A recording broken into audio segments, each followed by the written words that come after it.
எம்டியா இருக்கிற குடும்பத்தை நிரப்புவார் சொல்லி எத்தனை பேர் விசுவாசிக்கிறீங்க? எம்டியா இருக்கிற வாழ்க்கையை நிரப்புவார், எம்டியா இருக்கிற பணத்தை நிரப்புவார், பேங்க் அக்கௌண்ட்டை நிரப்புவார் சொல்லி எத்தனை பேர் விசுவாசிக்கிறீங்க? விசுவாசிக்கிறவர்களுக்கு எல்லாம் நடக்கும்.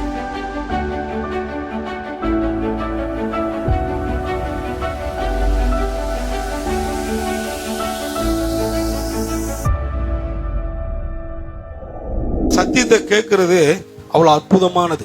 கேட்பது மாத்திரமல்ல, அதன்படி நடப்பது, கீழ்ப்படிவது, சத்தியத்தை அரவணைத்துக் கொள்வது, கட்டி தழுவுவது, இதெல்லாம் இந்த சத்தியத்துக்குள்ள வருது பாருங்க. இந்த சத்தியத்தை இப்படிலாம் நீங்க கேட்கிற பொழுது, நடக்கிற பொழுது, இந்த சத்தியம் உங்களை அறிந்த சத்தியம், இந்த கேட்கிற சத்தியம், இந்த அறிந்த சத்தியம் உங்களை என்ன பண்ணுங்கன்னா உயர்ந்த இடங்களில் உங்களை ஏறி வர பண்ணும், உங்களை ஆசீர்வதிக்க தொடங்கும். ஆசீர்வாதம் சும்மா பொத்துன்னு விழுந்துடாது நம்ம மேல. ஐஸ்வர்யம் பொத்துன்னு விழுந்துடாது நம்ம மேல. நல்ல நாள், நல்ல வாழ்க்கை பொத்துன்னு நடந்துராது. எல்லாமே ஒரு பிரமாணம், ஒரு நியமனம், எல்லாம் கர்த்தர் இந்த வேதத்தின் வழியில நம்மளுக்கு வச்சிருக்கிறாரு, எழுதி வச்சிருக்கிறாரு. இதை பின்பற்றி இதன்படி நடக்கிற பொழுது, கற்றுக்கொள்ளுகிற பொழுது நிச்சயமா நம்ம எதிர்பார்த்ததை விட கர்த்தர் அதிகமா செய்வார். எதிர்பார்த்ததோட அற்புதம் நடக்கும். ஆமே. அதனாலதான் கிறிஸ்தவ வாழ்க்கை அற்புதத்தின் வாழ்க்கை.